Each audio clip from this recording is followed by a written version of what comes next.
du coup, c'est bon. Donc, du coup, pour débrancher, on branche le photobot avec la prise là. On met sur on là. L'appareil photo est branché avec ce fil là et la batterie là.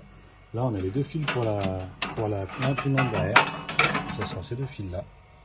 Celui-là et celui-là. On branchera après. Donc, on a démarré l'ordinateur. Là, on a un petit réglage de l'intensité de la lumière sur le bouton. Ce petit bouton là, on a grandi, on descend, ça règle la luminosité de l'éclairage pour les photos. Donc on vient là, on arrive sur l'ordinateur. Donc là, on a Photobot ici, on double clic dessus. On démarre un DSL Boot pour le logiciel de photo. Et là, on va arriver sur la page d'accueil, une fois que ça aura démarré. Donc là, on arrive sur la page d'accueil, on aura créé l'événement, donc il y a le fond d'écran, et là, qui est là, ce sera le fond d'écran de votre photo. Donc là, on aura déjà créé l'événement, donc on met démarrer l'événement, double clic dessus, on démarre l'événement, et en fait, ça c'est la page d'accueil, donc ça c'est quand on arrive, toucher l'écran pour commencer, donc on aura fait cette présentation, on la personnalise aussi. Donc du coup, on arrive là, on n'a plus qu'à double cliquer dessus ou cliquer une fois dessus, et là, ça lance le décompte, on fait la photo.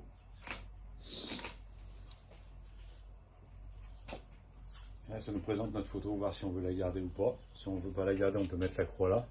Là, on dit que ça nous va. Ça réfléchit et ça nous fait la photo qu'on va avoir. Donc là, après, soit on finit, on en fait une autre si elle n'est pas belle, soit on appuie là et on peut imprimer.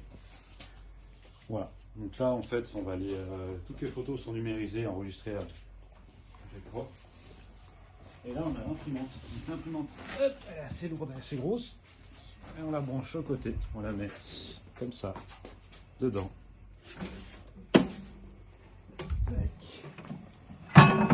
Tac.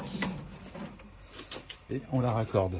La raccordement, c'est un peu, on va faire ça un peu pour l'accordement. Et du coup, je vais peut-être la raccorder, on va reprendre peut-être après. Hop là.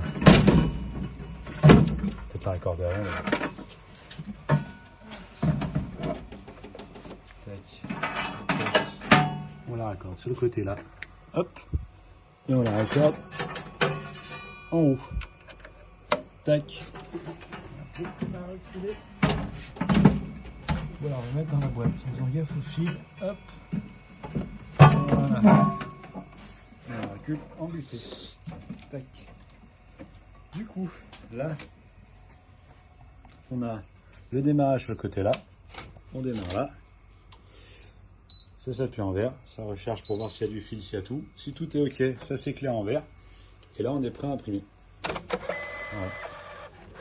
Hop, et on éteint. Tac, tac. On peut mettre la petite butée là. Là, je suis pas circulé. Parce qu'il y a les câbles qui gênent. Derrière, hop. Voilà. Donc on peut reculer encore un peu pour arriver en butée. Et après, on va mettre la petite plaque devant. Avec les deux vis. Hop. Tac. Tac. Hop. On la remettra après. On fait, on verrouille. Et après, quand on met imprimé, on peut arriver à ce résultat-là en termes d'impression, après photo, selon l'éclairage et la luminosité, avec le cadre autour. Voilà. Hop, juste pour éteindre l'ordinateur, on revient là. Ou si c'est éteint. Là, on a un petit cadenas sur le côté, qu'on voit pas très bien. C'est un petit cadenas transparent. On double-clique dessus pour sortir. Ça demande un code PIN. C'est 4.0. 4.0. Et là, on sort en fait de DSLR Boot. On fait la croix. Et puis après, on n'a plus qu'à l'éteindre en mettant Windows. Et on éteint là. Et là, on met éteindre. Tout simplement. Et là, ça éteint. Sauf l'éclairage. Et du coup, l'éclairage, il s'éteint avec le bouton là. On éteint directement là, l'ordinateur est éteint, on peut éteindre là et le débrancher.